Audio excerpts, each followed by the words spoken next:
Hello everybody, welcome to a new video from Sound for More. It's Leo speaking. Today actually it's not a normal tutorial or a demo, it's actually a preview of an upcoming app from 4Pockets. Before I continue, I would like to remind my viewers to subscribe as it helps with growing the channel. So, I'm inside AUM. I'm going to create first a MIDI channel, which gives you a clue, and then I'm going to create a number of audio channels.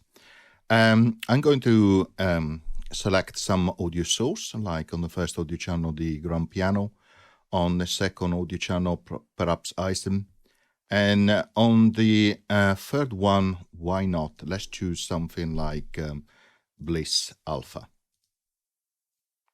Okay, now, for the MIDI processor, we are going to search for something starting with LA layers, and that is the new MIDI intelligent splitter from 4Pockets. And this is a game changer, it's fantastic. It allows you to split your keyboards into MIDI channels, different ports.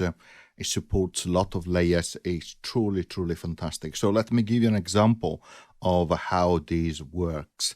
And I have included also a link to a video, a preview video from Paul from 4Pockets, which will give you also a more in-depth introduction to the tool itself. So let's connect the grand piano to the first port from MIDI layer, like so. And we repeat the process for the other two, connecting the ISM to the second port and alpha to the third port, like so. And if you scroll down, you see you have 16 ports. And of course, you can use 16 ports, 16 MIDI channel, etc., etc. So let's open up now MIDI layers, and that is what it looks like. And let's connect it actually to the internal AUM keyboard, but you can, of course, connect it to also an external MIDI controller.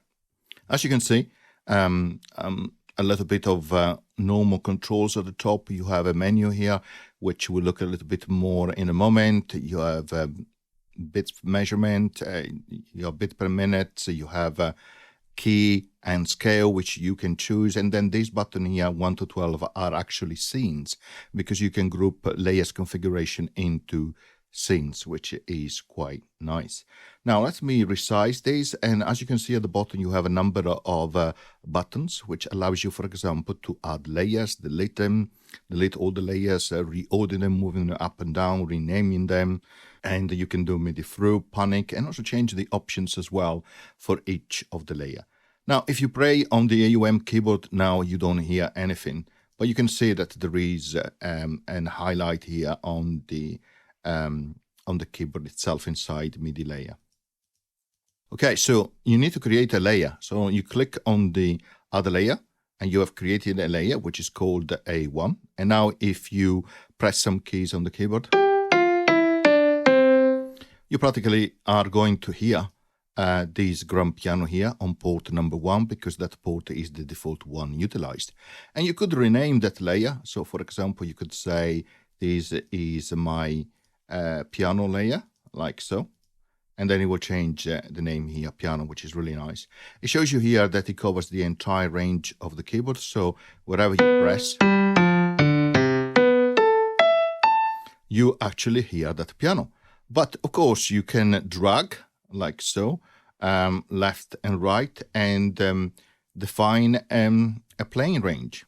And as soon as you are outside that range, it will not play, of course, like so. And this allows you to actually define, therefore, additional layers, which allow you to play different instruments per different ranges on your keyboard.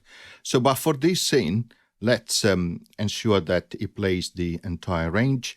And what you can also do, you can go also to the menu here and you can open, for example, the scene selection window, and you can click here on the first one and name that. So for example, we can say, let's name these scene 1.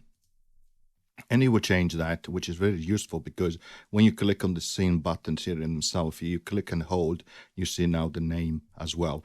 for the scene, as I just renamed them a moment ago. Now let's click on Add Layer again, and you can see that we are adding another layer which says B1. Actually, what I'm going to do, I'm going to delete that, and I'm going to go to the second scene, like so, and I'm going also to rename that. Click and hold, and we're going to rename these to scene 2. Okay, perfect. So we are on scene 2. Now we add a layer which we're going to rename, and that will be the piano as we had on the first scene, like so. Okay. And now we're going to add another layer, which at this moment is called the B1. Now let's change like so the ranges. So we have B1 here playing from this key to this key here, right? And then after that, the piano will start. Now, if I press notes here, when it goes to B1, it will continue to play the piano, and that's because you need to select it, go to options, and then here is where you can change the output port. In this case, let's select number 2, okay? And now let's see.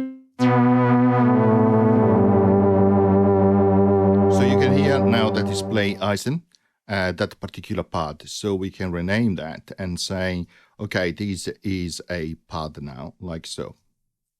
So now you can play now together a piano and pad.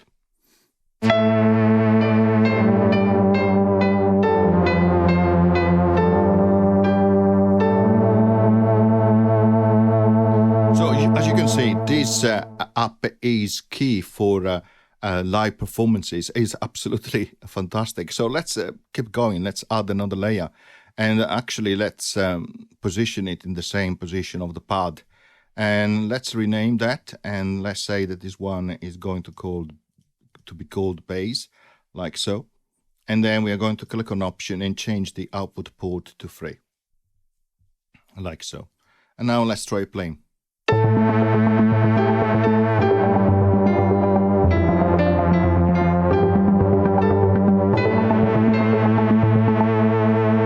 if you check what is happening outside, if I play up here, you have only the grand piano which is playing, and as soon as I go below C4, I have Eisen and Bliss Alpha which are playing together at the same time. So this is fantastic. And now what you can do, you can move from one scene to the next. So let's say I'm playing an intro here.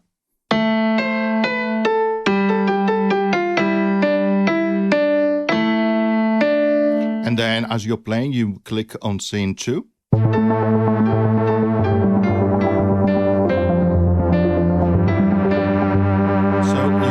The potential is absolutely fantastic. Now you might be saying, okay, but I need to click on with the mouse or my finger on the iPad to change actually the scene. Actually, Paul from 4Pockets thought about that. So if you click and hold where it says add layer, you can add a scene control layer, and you can decide to add it to the current scene or to all the scenes. And what this does is for these corresponding keys, which will send the MIDI messages, they will be used to change scene. So let me scroll down here. Okay, I'll stop here. So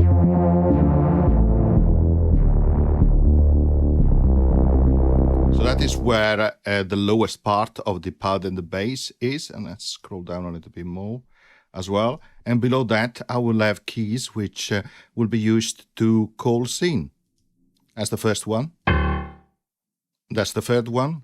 And the black key will be the second one.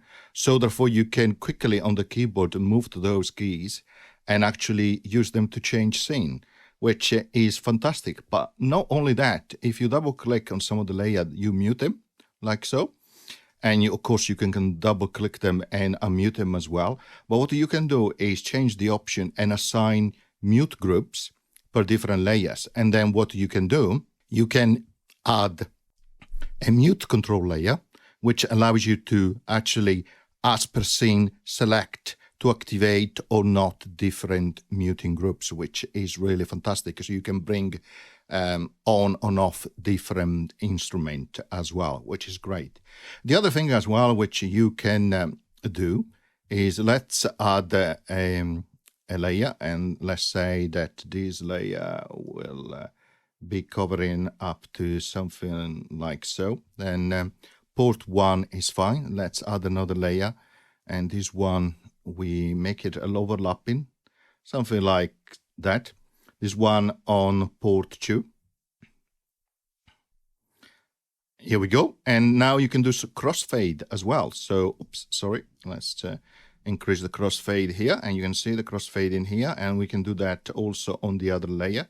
Like so, we can increase the crossfade as well, and you can see the crossfade in here.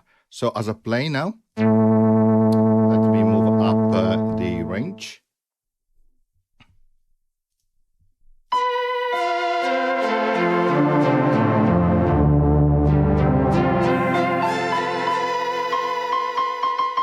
So you can see that the two layers are overlapping, and C1 here will drop as a volume down when it gets to this particular key. The volume will be almost 0, and then it will be 0 for when it gets to C6. So therefore you can have gradual or smoother transition between one layer to the other layer, which is really, really nice. But as I demonstrated, you can create some really fantastic scene which can activate different instruments inside AUM. And you can go further than that. For example, you could bring in an audio channel, and then in here, for example, you could bring in digisticks, like so. You could create a pattern, for example, sync into the host, and then have that pattern triggered by the play of, for example, AUM. So like so. So for example, you could say you start with scene 1, like so, and you're playing. And then you move to the second scene. And you can decide at this point to start the transport controls and play along, or you can play with this first. And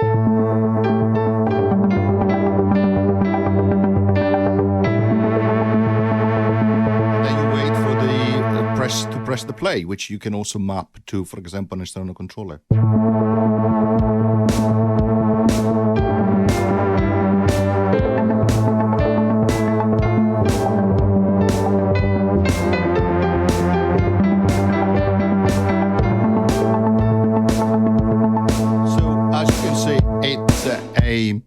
Fantastic app for live performance. It is absolutely great, and also you can change the key and the scale here as well, which is even great. And it uses only the white keys here, so and you can therefore fix the scale on your white key, so you never make mistakes. There are a lot of other options, of course, and just to look at the option screen where you can change the velocity curve, you can do remapping, and you can also send the program change by layer, so you can actually change the preset to the layer, to the instrument which is mapped to that layer, which Paul shows very well in his tutorial. As always, you have a great menu to load, say, preset, change also the scene layout. You have some presets which are really nice. You can open different windows as well. You can sync different instances of MIDI layers. You can have a MIDI debug as well window, which is fantastic. You have a great help menu as always. And again, you can adjust additional settings as well. One of the things as well which I wanted to mention before I close the video is actually you can set also an instrument which will be played as MIDI through. So when you are outside actually that keyboard range, you can have a MIDI through as well. So you can send notes directly to another instrument as a MIDI through. Okay, so I hope you agree with me. This is a fantastic addition, addition to the iOS space, particularly if you want to do live performances. So this is great. You can switch between one configuration to the next, and you can load through the power of AUM lots of different instances of different instruments, and you can even bring in arpeggiators as well, which will play against, for example, a particular instrument. So, the sky the limit. Okay, I hope you enjoyed, and as always, see you next time. Bye.